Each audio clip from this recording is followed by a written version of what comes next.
Assalamualaikum warahmatullahi wabarakatuh. Masih bersama saya Sukma Laili yang akan menjelaskan perhitungan PPh wajib pajak orang pribadi. Bagaimana kabar kalian? Semoga dalam keadaan sehat walafiat. Sebelum memulai pelajaran, kita berdoa terlebih dahulu. Berdoa selesai. Hari ini kita belajar tentang pajak penghasilan, yaitu pajak yang dikenakan terhadap subjek pajak atas penghasilan yang diterima atau diperolehnya dalam tahun pajak. Dasar hukum undang-undang perpajakan ada 3. Yang pertama, nomor 28 tahun 2007 tentang perubahan ketiga atas Undang-Undang nomor 6 tahun 83 tentang ketentuan umum perpajakan. Lalu tahun 2007 nomor 80 tentang peraturan pelaksanaan Undang-Undang KUP. Yang ketiga, Undang-Undang nomor 36 tahun 2008 tentang perubahan keempat atas Undang-Undang nomor 7 tahun 83 tentang pajak penghasilan.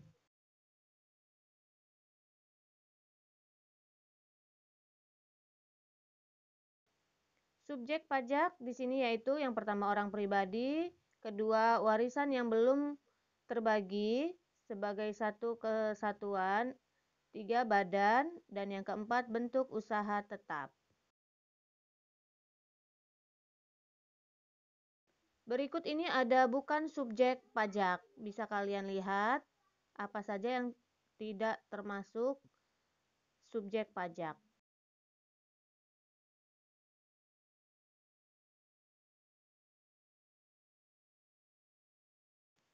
Selanjutnya kita masuk ke pengertian PPh pasal 21, yaitu pajak atas penghasilan yang dikenakan atas penghasilan berupa gaji, upah, honorarium, tunjangan, dan pembayaran lain dengan nama dan bentuk apapun yang diterima oleh wajib pajak orang pribadi dalam negeri sehubungan dengan pekerjaan atau jabatan, jasa, dan kegiatan.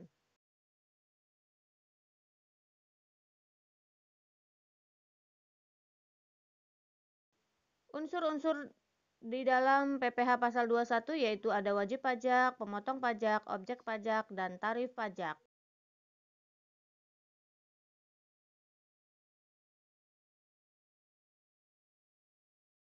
Di dalam subjek pajak PPh pasal 21, di sini kita bisa lihat ada pejabat negara, pegawai negeri sipil, pegawai tetap, pegawai dengan status wajib pajak luar negeri, pegawai lepas, penerima pensiun, penerima honorarium, dan penerima upah.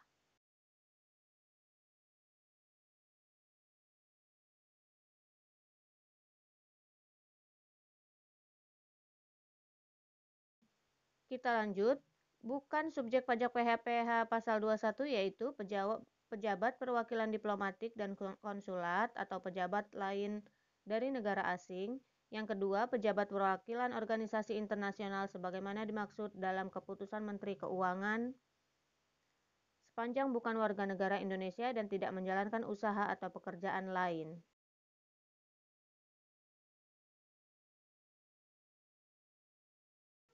Lalu kita masuk ke dalam objek PPh pasal 21 yaitu penghasilan teratur, penghasilan tidak teratur, upah harian, mingguan, satuan, dan borongan, ada premi asuransi dibayar pemberi kerja, uang tebusan pensiun, pesangon, THT, dan lain-lain. Lalu selanjutnya ada honorarium dengan nama dan bentuk apapun, imbalan dengan nama dan bentuk apapun, dan yang terakhir penghasilan natura. Yang berikutnya ada bukan objek PPh pasal 21 yaitu pembayaran oleh perusahaan asuransi penerima dalam bentuk natura, iuran pensiun, dan THT yang dibayar pemberi kerja, natura yang diberikan oleh pemerintah, zakat atau sumbangan yang diterima, lalu yang terakhir ada beasiswa yang memenuhi persyaratan tertentu.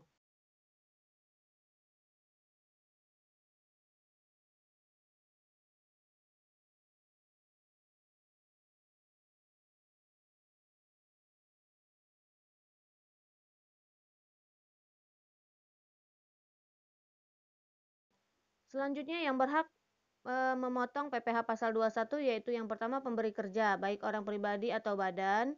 Yang kedua bendaharawan pemerintah, pusat daerah. Yang ketiga dana pensiun, PT Taspen, Astek, Jam Sostek, THT.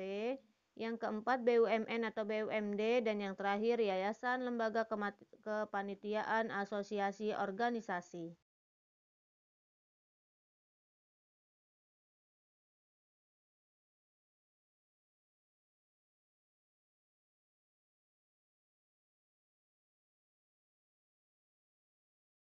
Di sini ada bukan pemotong PPh pasal 21, yaitu perwakilan diplomatik seperti kedutaan besar, lalu yang kedua badan atau organisasi internasional seperti organisasi PBB.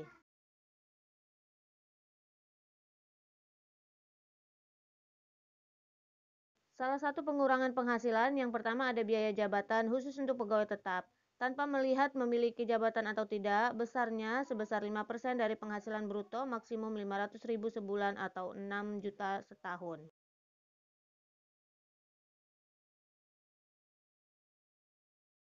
Untuk nilai PTKP tahun 2016 ke atas, yaitu wajib pajak sendiri 54 juta, status kawin 4.500.000, istri berpenghasilan 54 juta, dan tanggungan maksimal 3 orang 4.500.000.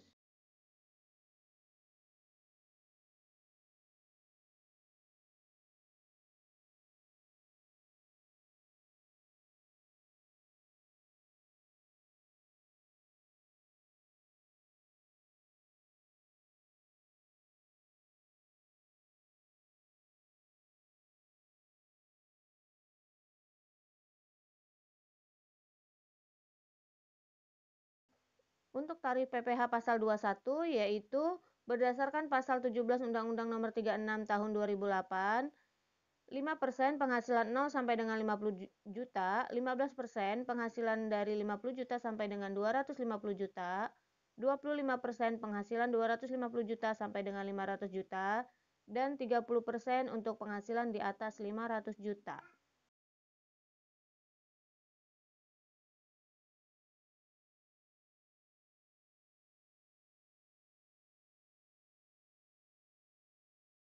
Itulah tadi penjelasan dari saya, semoga bermanfaat. Terima kasih. Assalamualaikum warahmatullahi wabarakatuh.